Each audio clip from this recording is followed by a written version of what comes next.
waiter Alexander doesn't need eyes in the back of his head because he has the peculiar ability to turn his neck through a complete 180 degrees. Normally the muscles and the vertebrae in the neck prevent that happening, but because of a peculiarity in his spine, Alexander has confounded orthopedic specialists for years. Many years ago, I started doing gymnastics, he says. That's when I noticed that my vertebrae seem to be very flexible and that I can turn my head farther than normal. I worked at it little by little, going a little farther each time, and one day I was able to turn my head all the way around.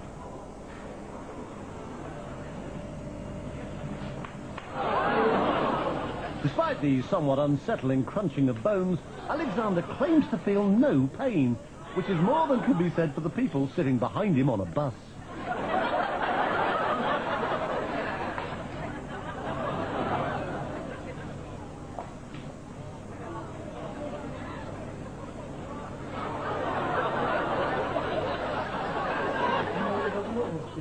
When I do it, it takes energy out of my whole body, he says. It requires 100% concentration.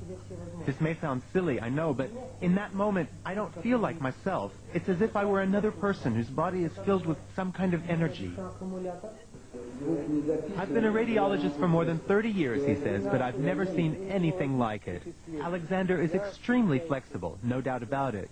However, I suspect that it's a congenital ability.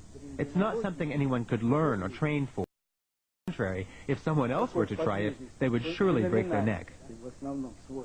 For me, it's absolutely normal and doesn't hurt at all.